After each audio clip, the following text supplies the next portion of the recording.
talking about huevos over here.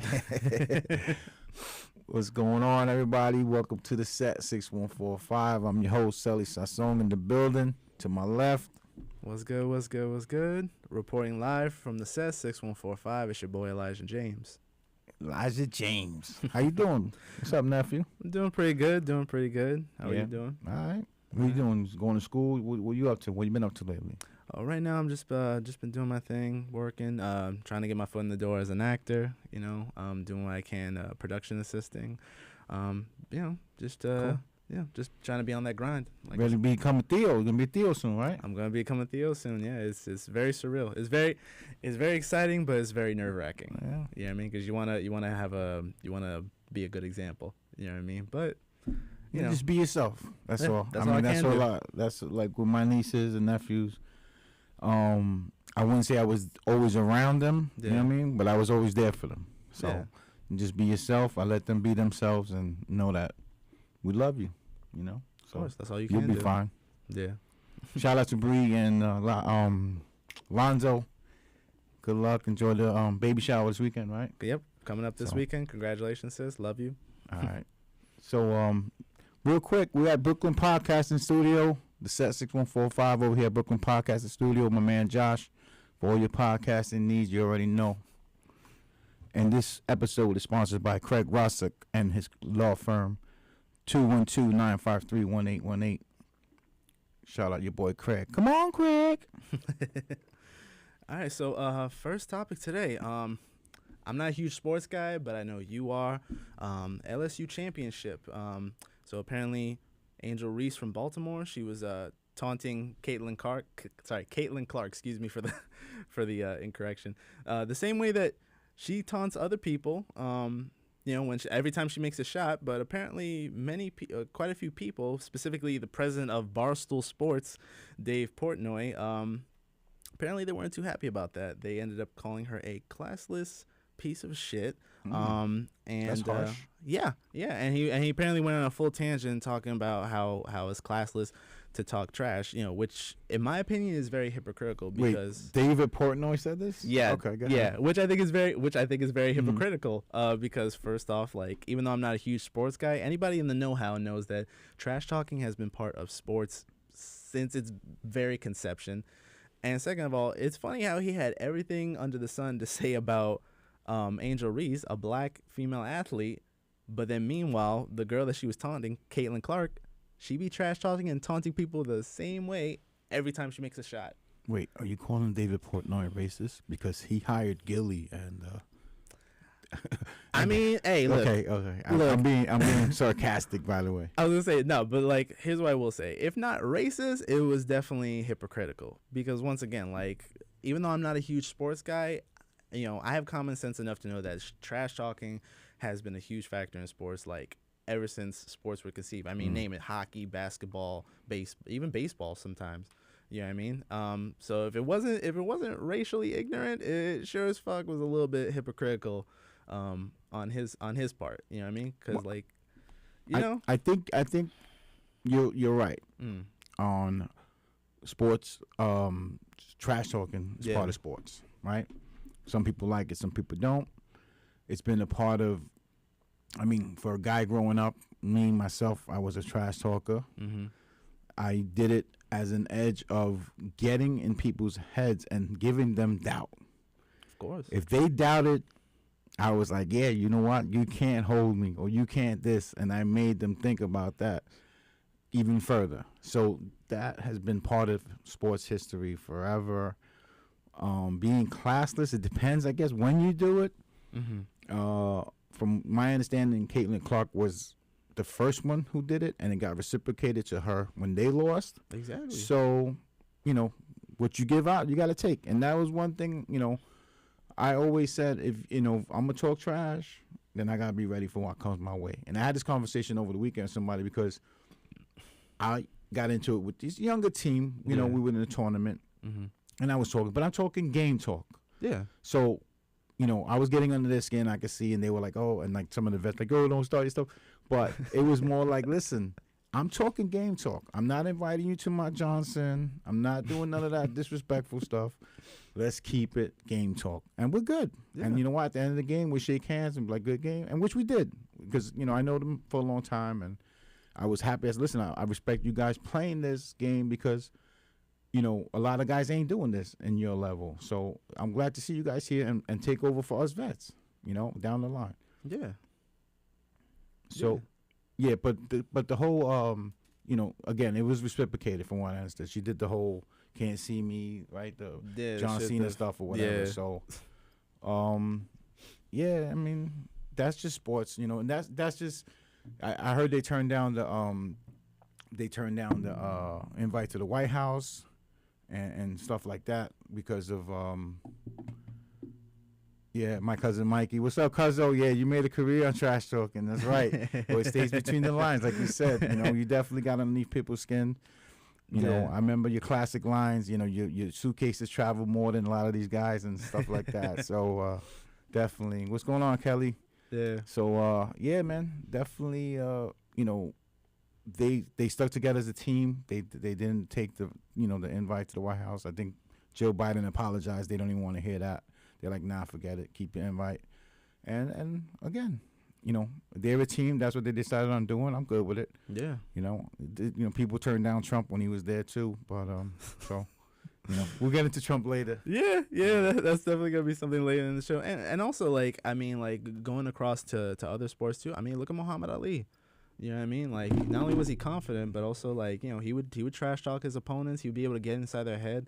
You know what I mean? Because the man thought he was invincible, and he backed it up. He showed them that he was invincible, and you know what I mean? Like they would be broken up by the referee, but Ali would still be shouting at him, yo, what's my name? Mm-hmm. What's my name? You know what I mean? Yeah, Ali was another one who would try to get in people's psyche and try to make them doubt themselves and things like that. So yeah, definitely one of the all-time greats, if not the greatest. Oh, absolutely the greatest. Yeah, besides obviously his amazing speed, his footwork, and all that, it was trash talk. Because of his confidence, but also it was just an extension of his confidence.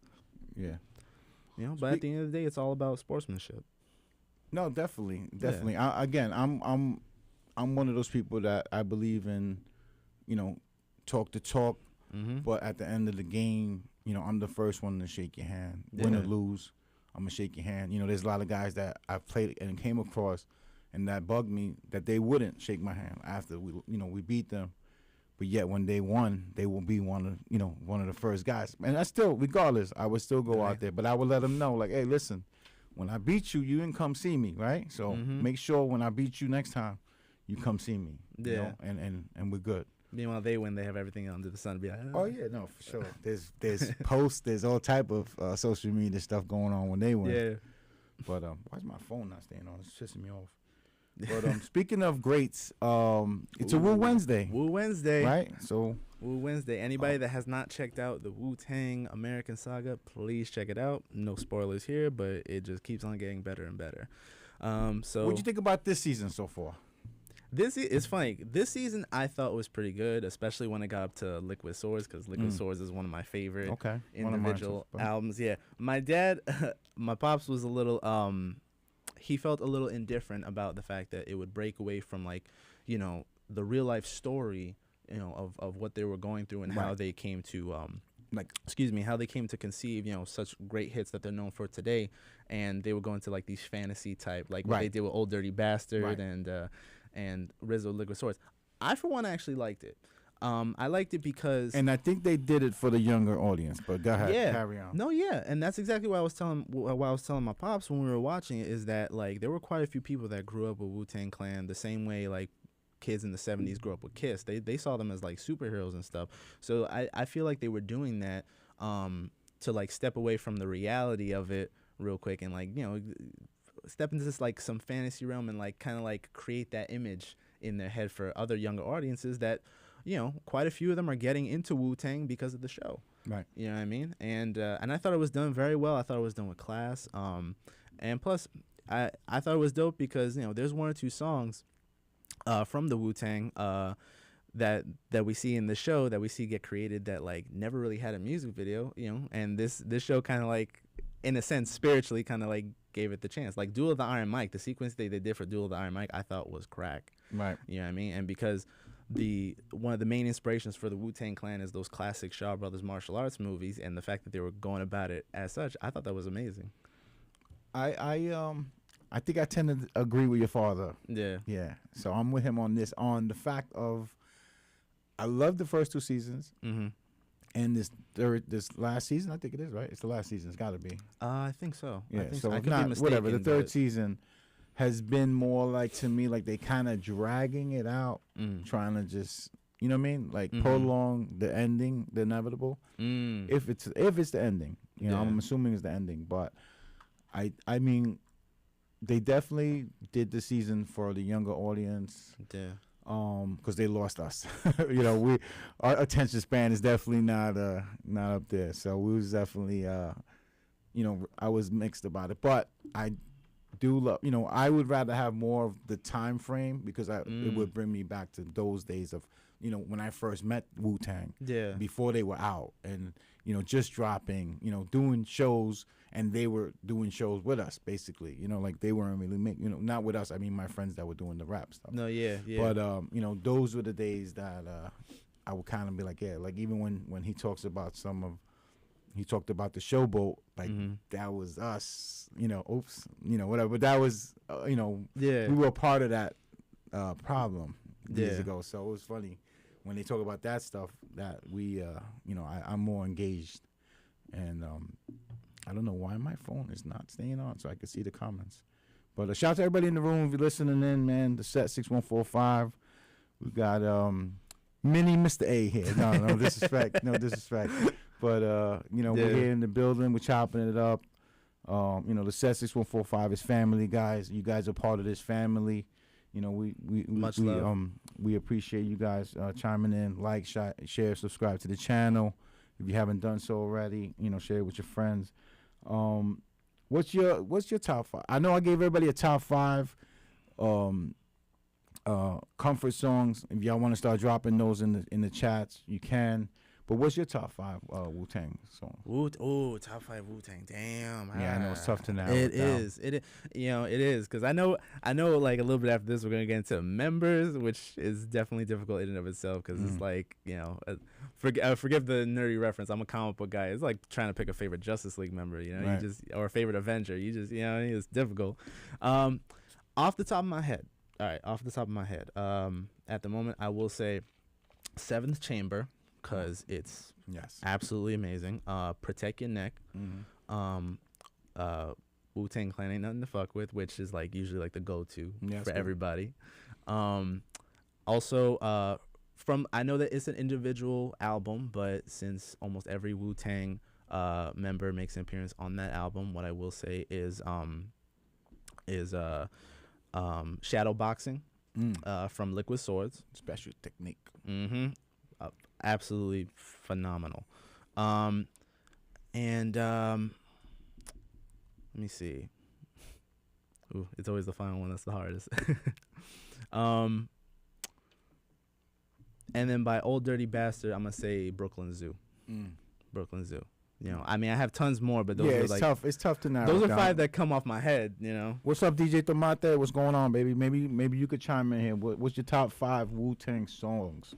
I'm gonna give 4, and then my 5th one is it's gonna be hilarious. But you can do an honorable mention if you want. Yeah, I'm gonna give 4, and then I'll just give the 5th one.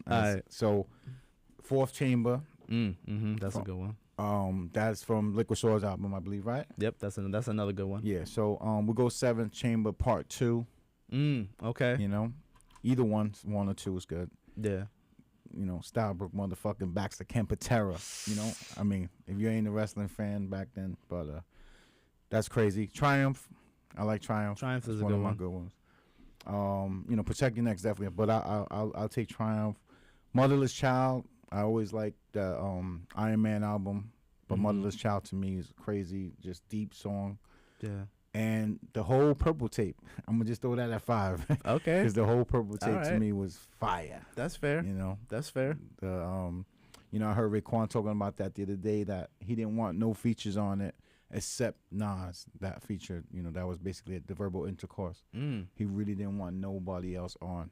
Wow. So, yeah. So that's my that'll be my 5 I mean, it's interchangeable though. You know, that's today. No, I was gonna say because like I was close to doing like Uzi Ring or Reunited. I mean, there's Ice Cream definitely this shit is crazy. So speaking of Raekwon, apparently through the grapevine, Raekwon and Ghostface Killer are reuniting for a collaboration album with Pete Rock producing. What are your thoughts on that? Interesting. I mean, I rarely ever listen to like the OG's new stuff. I mean, I like to keep, it's like Jordan with the Wizards. I try not to think of that too much, even though he wasn't bad. Yeah. He was gonna make him get in the playoffs before he got hurt. But I try not to think of that. Like Rakim and the OGs. Brand new. Like I like to my era when you was doing it cool. I think now it's just a different sound that people are not gonna relate to it. I mean, maybe I'm sure your pops probably listens to a lot of the new stuff, their new stuff still, but I just never get myself up to it to be like.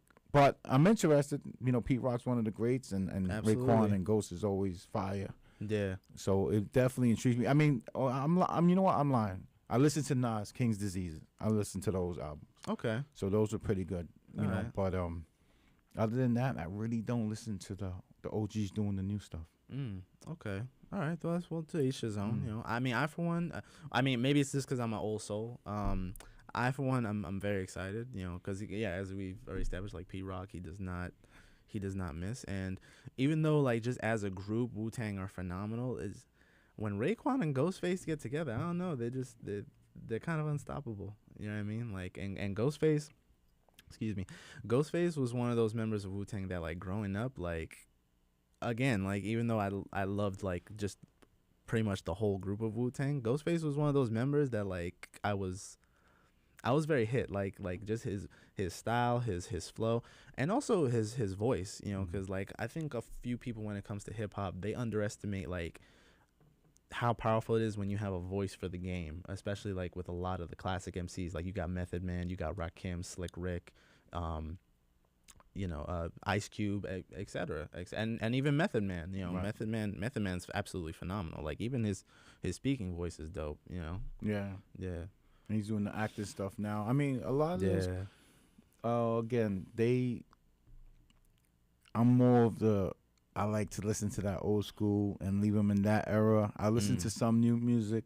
You listen to any new music? Like any artists who you like new? Oh, yeah. I actually have a few favorite artists like even though he's not really in the game no more, like Action Bronson, he was pretty phenomenal. He lost weight, he ain't fat no more, he don't want to rap.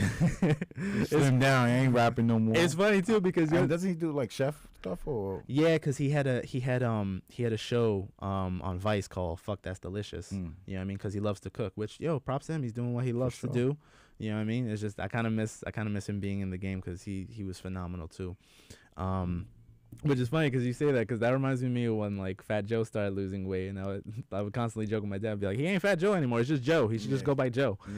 Yeah. Slim Joe. Yeah, Slim Joe. Joe's beefing with his old boys in the neighborhood. I would say at this point, when is he not doing that shit? Yeah.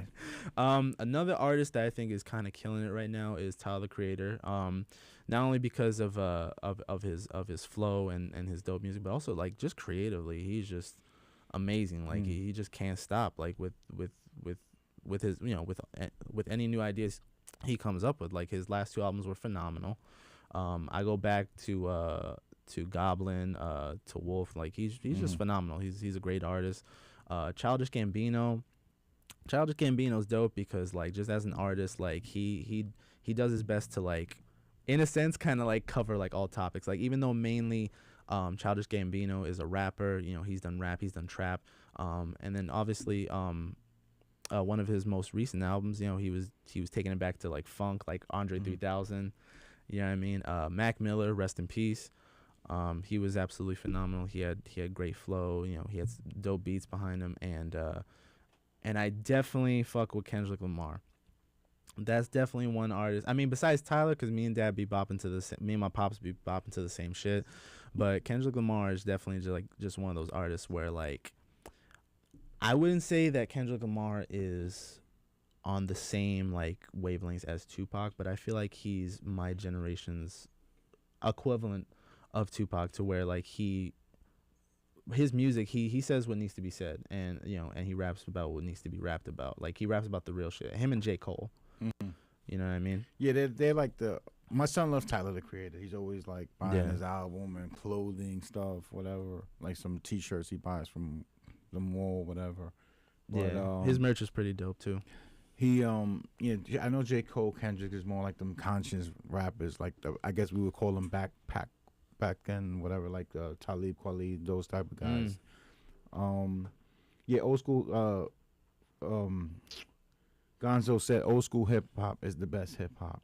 Oh, absolutely. Ain't no school like old school. But but at the same time, I don't want to break this generation of hip hop down, because again, like the artists that I mentioned, there's definitely quite a few artists that earn their place in music and where they are now.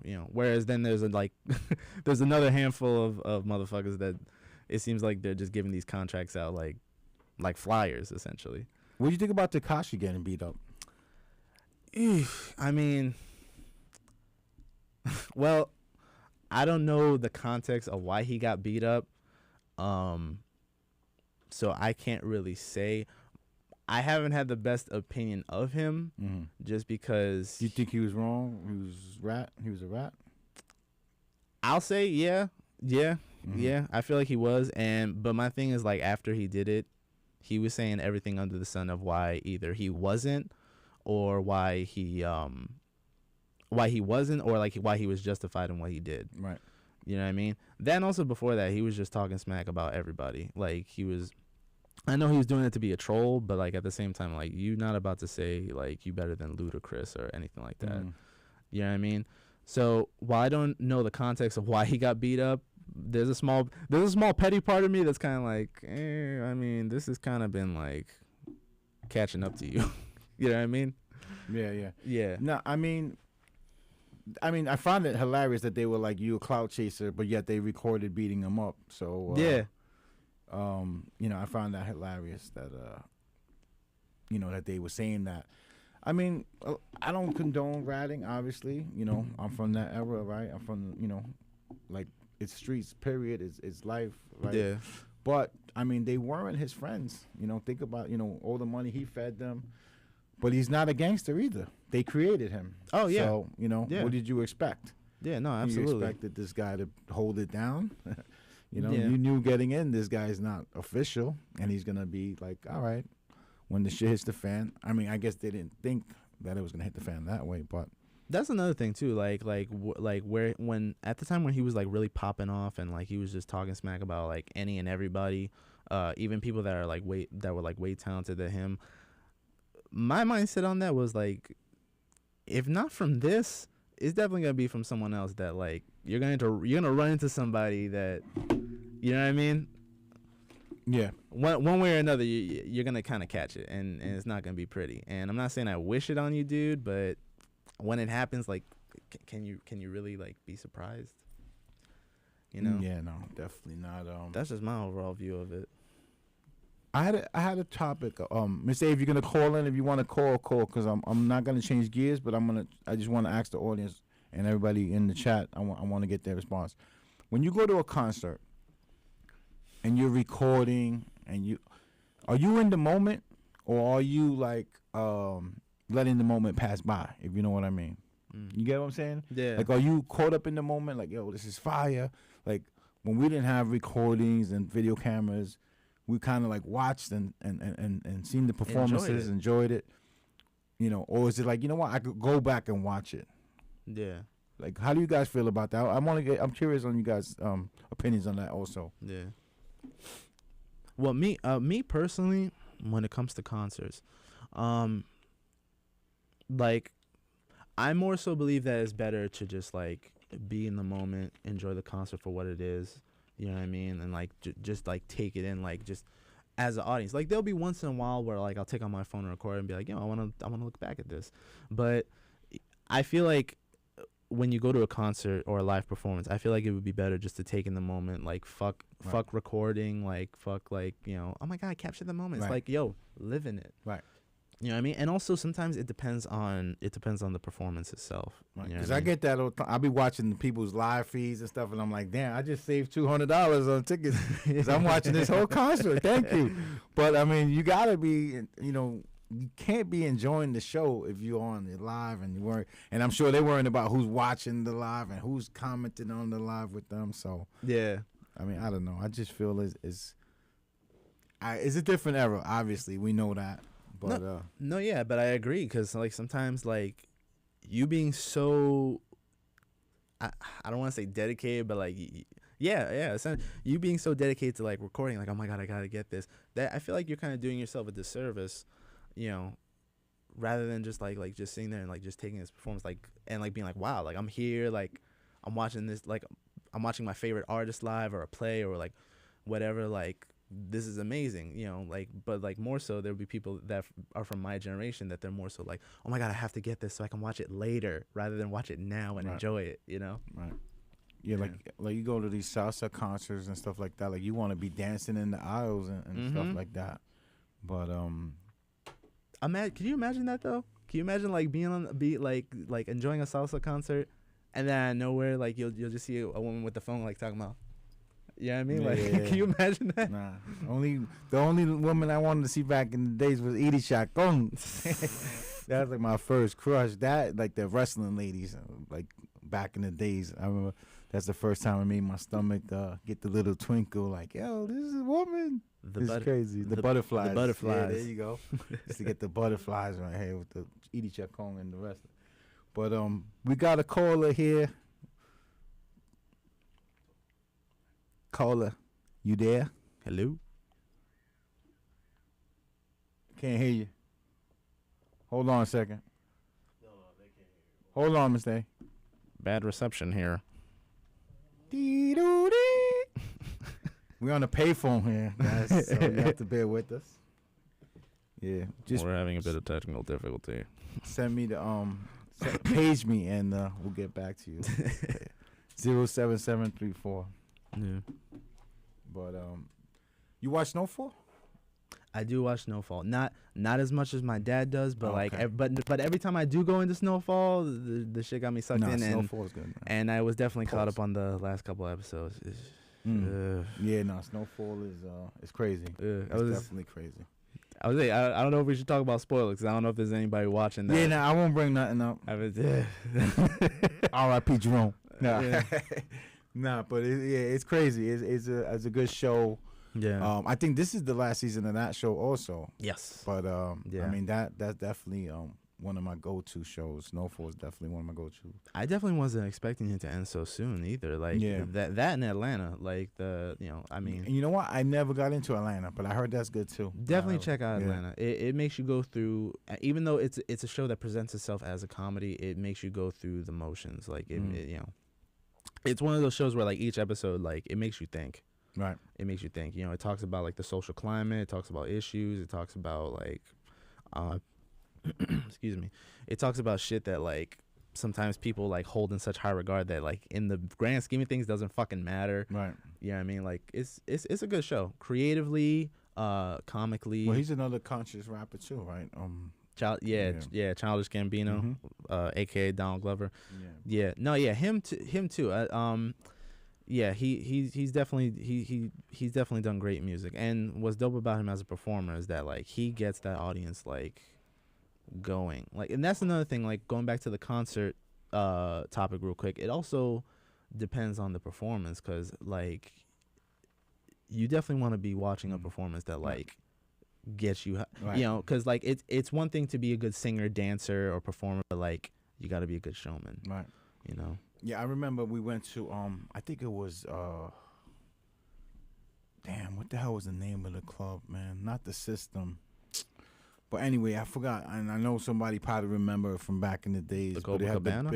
It was like it wasn't the System, but it was about the speakers and it was known for like the speakers and the music, it was crazy loud bass, all that. Yeah. And Biggie was doing first doing his concerts. Wow. And his shows, and before he started, doing concerts and not doing shows at all. Yeah. But he did Party and Bullshit, and when he did Party and Bullshit, everybody was like, oh, because we never seen the performance. Yeah. So when they did Party and Bullshit, and the fight broke out, and his friends started doing the thing in the dance floor, everybody thought the fight really broke out.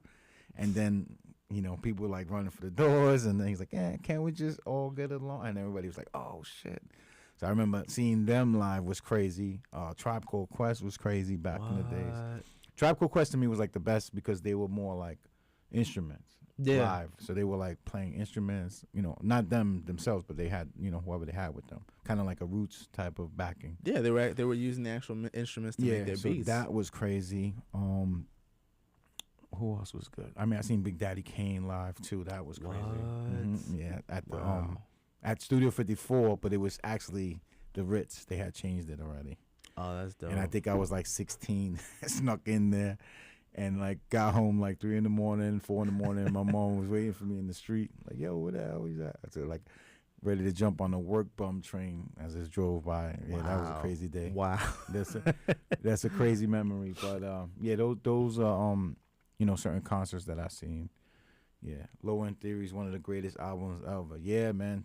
Beyond Midnight Marauders, Low End Theory, Excursion, all that. Like, that's just, those first 3 albums to me is crazy. Yeah. Of Tribe Called Quest. Yeah. Very underrated group. They don't get a lot of.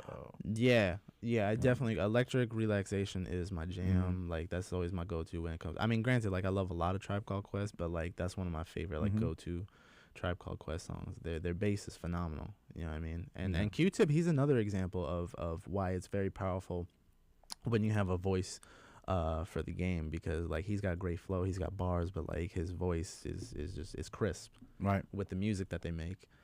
You know what I mean? Yeah, I used to go to a party that at Santos Party House. I don't know if you guys ever heard of it. And Q-Tip used to be the DJ there. I mean, he wasn't a great DJ, but he played a lot of good. He would play like the original, and then play the song, which was, I thought it was fire. Like, you just play the original and you'd be like, all right, and then you hear Juicy behind it, like, oh shit, oh, that's dope. This is so no, I would have liked to have. Yeah, no, it was a cool crowd, like No Trouble, just on some smooth, go drink, and my friend was the head bouncer too, so we used to get in the arm. That was the best. Oh, that's dope. Yeah, that's dope. Santos Party House. Yeah, I think that's one thing that shout to Bobby. I think that's one thing that unfortunately my generation will not have the luxury of doing, because for a great example is like I was watching this is me and my sister's movie. Once again, shout out to my big sis. I was watching The Lost Boys the other day, right? And I was watching the scene. They're making a remake of that, aren't they? Are they really? I thought I heard that they're making a remake of that.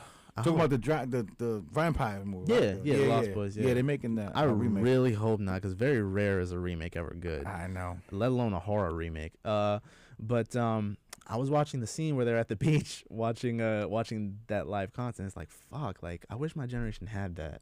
You know what I mean? Where it's summertime, you relax on the beach. They just so happen to be playing a concert not too long, and you just walk in, or like you would go into a nightclub and it wasn't $5,000 just to fucking get a seat and a bottle and shit. Yeah, no, that's it sucks. We don't got that. Yeah, that I asked about that too not too long ago of that, because like the dancing, like, you know what I mean, like we doing, you getting sturdy over there, people getting sturdy with each other, like whatever that is. I don't even know what these dances are these days, but I mean, we went, and in my era, we went through the reggae era too. So we would go to clubs and there was like reggae music coming on, and we're like, yeah, we're dubbing on these girls. That too. So, dancehall and reggae is my shit. Yeah, man. No, we I know your brother used to go to like some soca parties. Your father, Jesus Christ. All good. Your father would go to some soca parties and stuff like that too back in the days. He was like go heavy. I wouldn't go that deep. Like I'd be like, if I'm going to our party and they playing reggae, then cool. Yeah. But that's why like I hear like we talk about the like reggaeton music and all that, but like back then it was like Platanazo and some other shit like General. Like those are like the original reggaeton shit that we heard. So yeah, man, it's crazy. Well, I was gonna say, I don't know if would you say Elvis Crespo counts or not? He's just regular salsa. Elvis Crespo was more like merengue, I think. Merengue, yeah, he's more merengue. Yeah. What's up, Reggie? What's up, Johnny Hines? What's going on, Theo? Pito, what's good, my boy? Pedro, what's going on? How you doing, Vicky? Donnie, what's up, my bro? Hope everybody in the chat's having a good time and catching up and reminiscing on some old school and new school stuff. I was gonna say I can't see the comments, but shout out to everybody in the comment section. How you doing? Hope you're having a good time. Yeah. I think my barber, man, I think he zeked me. I don't like my cut over here, so I'm gonna bring that up. Matter of fact, anybody ever have a problem with their barbers or the beauty salon? They do something without you really asking them to do. Oof. You know? Oh, and my God. Yo, don't get me started. Yeah, he cut my beard, man. He cut my beard over here like a little too low. I'm a little like this Puerto Rican Wolverine right now or something. Oh, he gave you the mutton chops? Yeah, man. Give me something. Thank God he didn't cut this right here. I would definitely been like Wolverine. But yeah, you ever have that? You know, like they push your hairline back or something. They do something you didn't want. You go from a 4-head to having a 5-head. You know what I mean? You no longer have dreams. You have movies. No. Yeah, man. Yeah, it's funny because there was one time where my barber, he always does a good job, but my thing is there be times where I'd be like wanting the hot towel and instead he'll just like put the spray ball on my face and then he'll shave me from there. Either that or there was one time, this shit was weird to me. After he just got done shaping me up, for some reason he would put dye in my beard, and I didn't know why. I was just wondering. You had no grays? I don't have any grays. I am 24 years old. I did not have no grays. Right. It's just commonplace. Yeah. I mean, my dad my pops will definitely say that like I have 1 or 2 orange hairs, but that's genetics. That's not age. Right. You know what I mean? Yeah. With them orange, is gonna turn white probably. That's how it starts. They orange. That's how it starts. Maybe. White. Maybe. Yeah. I used to do the guy would do that to me too, put the dye, but then it started staining up pillows and things like that. I was like, yeah, nah, I can't be having this shit. Yeah, he did. I would say he must have like put like what? Actually, he was probably giving you the shit fucking tar, motherfucker. I would say he was probably giving you the shit that Rudy Giuliani had. Just the old man again. Yo, hey pops, Mr. A, you hear us? Mr. A, what's back up? on the set. What up? What's going on? What's up? Everyone, give a shout out. It's Mr. A on the set. What's going on? What's going on with y'all? Hey, how's it going? Chopping it up over here. What's the deal? What you doing? Listen, I just wanted to call in and just say that it's crazy to be at home watching y'all two putting in this work right now. You know what I mean? Y'all doing a great job. Conversation is definitely interesting. And, yeah, man, keep doing your thing, man, for real. Likewise. Yes, sir. Keep doing your thing. We're holding it down, waiting for you to get back. I'm sure people glad to hear from you. People been asking about you. So, of course. All ball as well. Get ready for the party this weekend. Baby shower. Yeah, man. Salute to Ms. B. Chanel getting ready to be a mommy. And salute to my guy holding me down right now. Top 5 Wu-Tang songs. Come on, you're on the spot. Oh, yeah. I was going to say, while you're on the line. All right. Number 1, Protect Your Neck. Number 2, Nutmeg. Number 3, Sexual Intercourse. Okay. Number 4. Wait. Go back. Sexual intercourse or verbal intercourse? Verbal intercourse. Bro. You in trouble, Mrs. A. You better run. Talk about sexual intercourse. Elijah's out the house. There's some shit going on over there. My thing is, I like how confident he was. Sexual intercourse. I thought that sexual intercourse. Whoa. What we talking about here? Verbal intercourse. All right. Subliminal. There you go. Verbal intercourse. Yeah. Too late for that. Yeah, for real, right?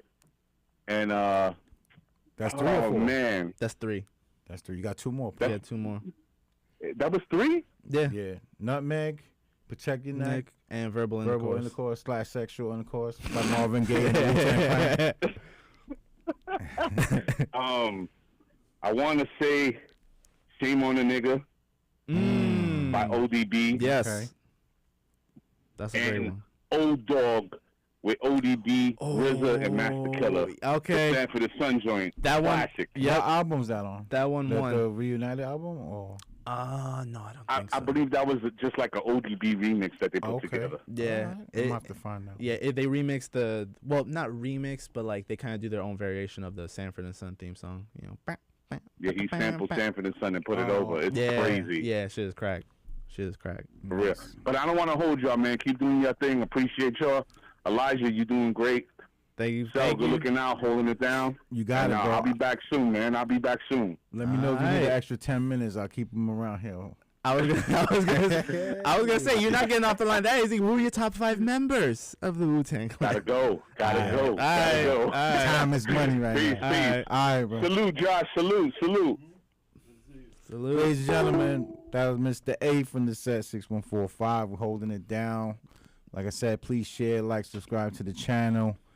We appreciate everything you guys do. You know, you guys are part of the family. We appreciate the input. Yeah. It's a little surprise visit from Mr. A, who's about to be an abuelo. Yeah. Speaking of which, following topic. Hate to cut off where we were, but so little orange-faced gremlin just got indicted. Pops called in. Now you got the battery in your back. Like, we gonna talk about Trump. We don't, but not a full segment. But right, I'm just saying. Let's talk about it. Then. All right. Let's talk about it. I mean, he ain't got no perp walk or nothing like that, right? I ain't seen no perp walk. I ain't seen no mug shots or anything. So unfortunately, not. I unfortunately read this morning that apparently he's not gonna get a mug shot, and they're not putting his small hands in handcuffs. Apparently. You know, it's initially the overall scope of this. You know, I'm in between both sides. Not on him, granted. If anybody's watching, don't get it twisted. You know, I hope that little orange-faced gremlin gets everything that he deserves. But at the same time, on one side, it's like, all right, good, this dumb motherfucker is in trouble. But then on the other side, it's like, damn, he's in that circle where I wouldn't be surprised if he gets off like before the week is out. You know what I mean? Yeah, I mean, I'm sure he's done worse. You know, like it's like them guys that we know in the streets that they get locked up. Like they finally got me for this, but I got over on a bunch of other stuff. I don't know. You know, I don't really follow up on this stuff too much. To me, like all that, not the witch hunt like they say, but to me, all that shit is just distractions. A game, and you know, he's bad, she's bad. You know, you're all bad. That's how I feel. So, you know, neither side helps. Democrats, Republicans, you don't help either way. That's fair. So, yeah, I'm not a huge politics guy anyway. Yeah, we you know, again, he's Teflon, man. I don't see him, you know, people that love him, they're going to love him regardless, man. And if he gets out of it, it just probably make him stronger and run again and win. And, you know, it's all the same. His cult members. Yeah, it's all the same. Charles Manson ain't got shit on him. Yeah, he you know, he does what he does, man. I mean, for whatever reason, you know, he's gotten away with what he does, and people like him. You know, they like the money in their pocket. They feel like things are different now. You know, I've always said, you know, they talk about, you know, Biden and these people going to socialism, but Trump, you know, he be skipping that part. He's trying to go like, he's trying to go to dictatorship and communism. I was gonna say World War III. You know, I mean, I'm not a big. I don't like talking politics, and you guys see this on your news probably enough already. However, what I will say is all this fighting, you know, Democrat, Republican, this and that, all this that nonsense. They're doing, this nonsense. Yeah. We should be worrying about the dollar, right? Russia and China and all these people making deals with each other, trying to ruin the dollar. And that's when, you know, we're going to have problems. You know, if we, you know, we're not the main, you know, supply of funds or whatever that is, or how that works. But you know, again, I'm not too versed on that stuff. Yeah, but, neither am I. Yeah, but the power of the dollar is definitely something we have to be careful with right now. I don't know if Bitcoin and what they're trying to do with that. I don't think that will ever fly. You know, and if the yen, is that what we're gonna do? Yen? I don't know. Again, we have to pay attention to it, folks. That's for sure. Dinero, peso. Yeah.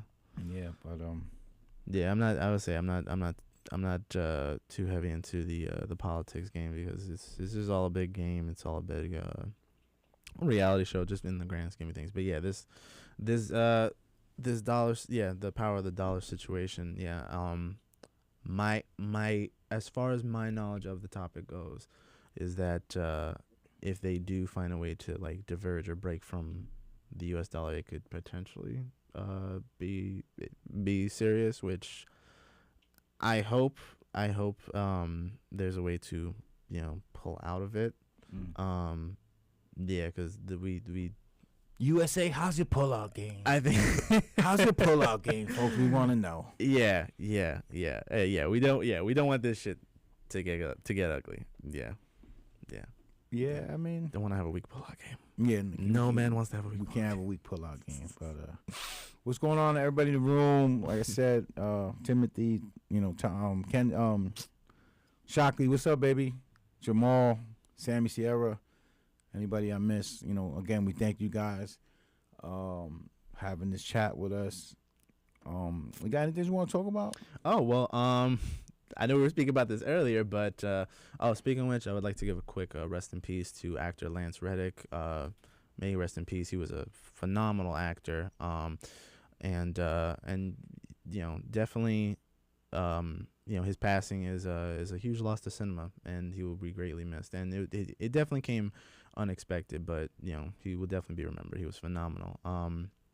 And speaking of which, John Wick 4.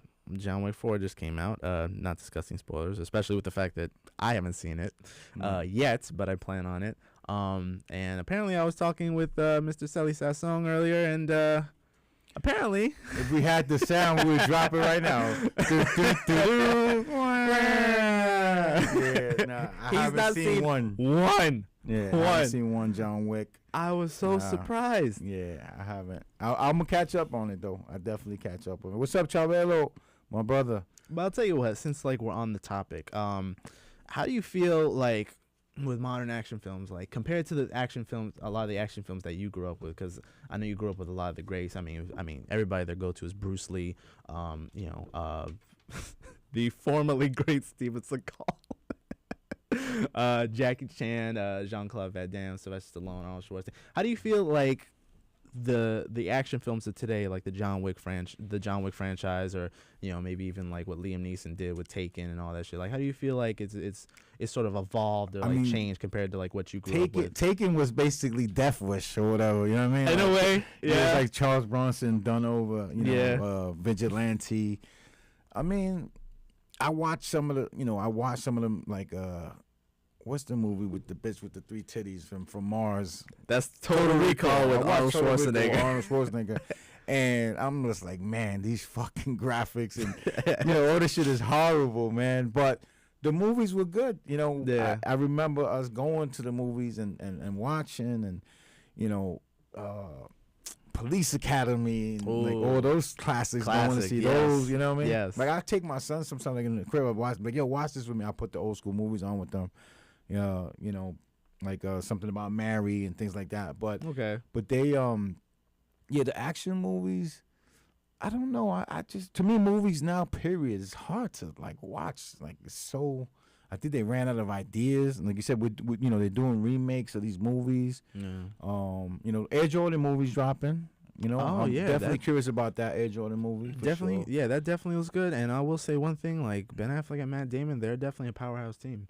Definitely that Good Will Hunting. Yeah, those connections is definitely monsters. Mm-hmm.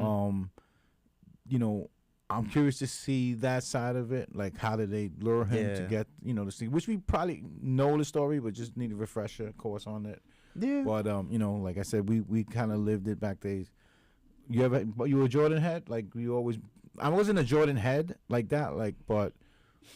Pause. Whoa, that sounded crazy. But I would get my sneakers. Growing up, in those days I would be, get the Jordans. Yeah, like the threes. Like the cement threes. Those were like my favorite back then. Well, I'll tell you what. I'm not a huge sneakerhead. Well, at least not as much as my cousin. Shout outs to Lil Des. Love you, cuz. But I will say I do fucks with the Air Jordan. Right. They're definitely I like the classic like red and black that they used to have. The white, red, and black. The first one's 86, I think. Yeah, I used to have a pair when I was, I believe when I was in junior high school, I believe, but they were fine. I would say I'm wearing Jordans right now, actually. Some nice. I would say for the viewers. Okay.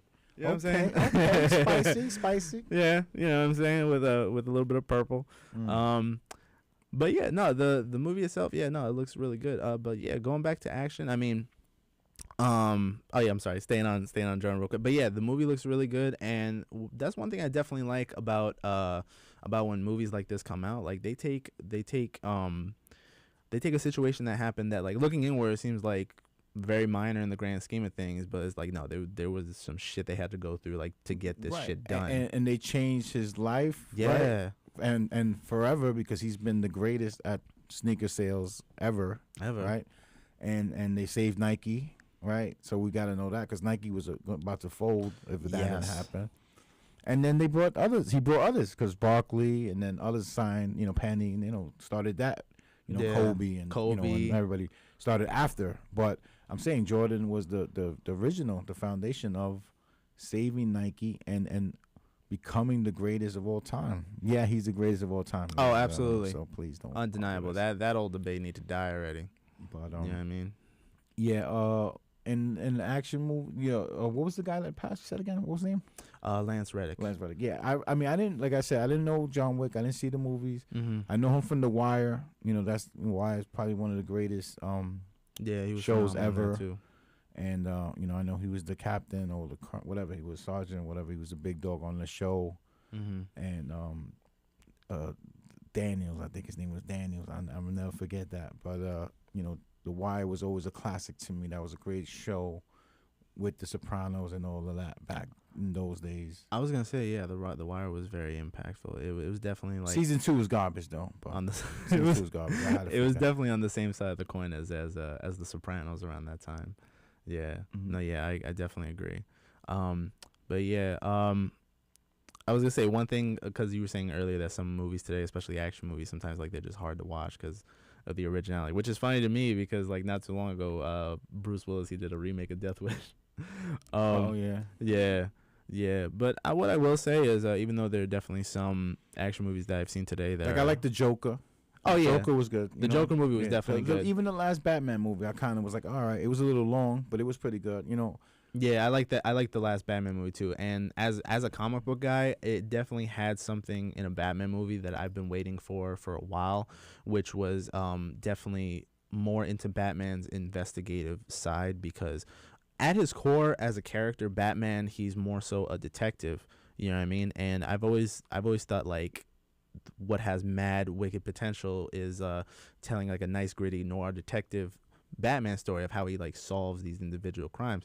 And I thought the Batman movie did such a great job with that. And the Joker too. The Joker was a great character study. And what was dope about doing a story like that with a character like the Joker is that as a character, he's never had a definitive origin. You know what I mean? Like, he's a man made out of shadows. I mean, most people, they think of, when he falls into the chemicals, and everyone that's seen the 89 Michael Keaton Batman. That was one of my faves, though, back then. That's his go-to origin, falling into the chemicals, you know what I mean? But it was definitely an interesting take on the character, and how an ordinary man with mental issues could become someone like the Joker. So, yeah, that I definitely agree on. Who's your favorite character in that? In Batman series. Oh, in the entire Batman franchise? Because I'm a comic book guy, you know what I mean? We're going to talk about it. Oh, man, wow. Riddler? Wow. I'll tell you what, though. Riddler, to me, was always a very underrated Batman villain, and I definitely like how in the Batman, they gave him more of a like a main villain role, whereas like in other incarnations of the character, at least that I've seen, like going back to Jim Carrey and Frank Gorshin, he's always either been like a throwaway villain, or like he's always been treated as another villain's lackey, right? Which is another problem that I had with the Dark Knight trilogy. Like for example, like in Batman Begins, like what was your favorite of the Dark Knight? Well, okay, so my go-to. See, I always say Dark Knight to me was my favorite, but then people say the Bane one was the best one. Okay, what I will say is Dark Knight is my favorite. Because the Joker is phenomenal. Rest in peace, Heath Ledger. But what I did like about Dark Knight, what I both liked and disliked about Dark Knight Rises, is that what I liked is that they finally utilized Bane for the criminal mastermind that he truly is. Because a lot of people that don't read comic books, they just see Bane as like this muscle bound idiot that just works for something else. But meanwhile, he is at his core, he is a criminal mastermind. He's a genius. He's strategic. You know what I mean? And I like that they finally gave him that in Dark Knight Rises. What I didn't like is that Tom Hardy, first off, no disrespect to Tom Hardy, phenomenal actor. Any role that he gets, he just delves into the skin of that character. He's phenomenal. He's absolutely phenomenal. What I didn't like was, the we are initiated, aren't we, Bruce? You know what I mean? Whereas in the original comic books, Bane is actually Latino. Right. Oh, okay. He's Latino, He'd be like, yeah, either that or he's like, I must break the bat. You know what I mean? Like, te voy a romper el maldito bate. But then meanwhile they had him in the movie. Now's not the time for fear. That comes later. And he came muffled a lot. You could hardly hear it too. And like people in the theaters, they were like, "Oh, you could hardly understand him." Yeah, I am not a conqueror. Yeah. And then meanwhile, like at the end of that, he turned out to be someone else's lackey, Talia al Ghul. He turned out to be like, the movie made it off as though he was running shit. He was running the show, but then it turns out, oh, my protector, Bane, Yeah, it was her. He's my friend. So you're a comic book guy. We're about to sign off real quick, but I want to ask you something. So comic books, right? So Superman, and then there's Clark Kent, and there's Lois Lane, right? So Lois Lane ain't fucking with Clark Kent, right? No. She don't want to deal with Clark Kent. She respects him, and like He's too nice. She cares about him, but like she only sees him as a friend. She wants Superman. Yeah. And then Superman is like, whatever, right? But she wants Superman to turn into Clark Kent, more like, right? So it's like women is like trying to change you all the damn time. It's funny because sometimes Superman, sometimes Clark has saw Superman in reality, Superman, even though Clark Kent is his Earth identity, Superman is he was born Superman. You know what I mean? And sometimes he sees Superman as a means to express to Lois what he wants to express to her as Clark. But obviously for the whole secret identity thing, he doesn't really express it as much to Lois when he's glasses Clark. Like this is what separated their costumes. But again, shout out Jimmy Grant. What's up, my boy? Bubakis, D-Dude. What up, Eric? What's going on, Chino? We about to sign off, man. Thank you guys for joining us. Please like, share, subscribe to the channel. Mr. Trump, you take us out of here, Mr. Trump? Yeah, go ahead. I am not associated with that man, nor will I ever like that man. Okay. But once again, reporting live from the set 6145. It's your boy Elijah James. Thanks for tuning in. Hope to be back again soon. See you guys next week.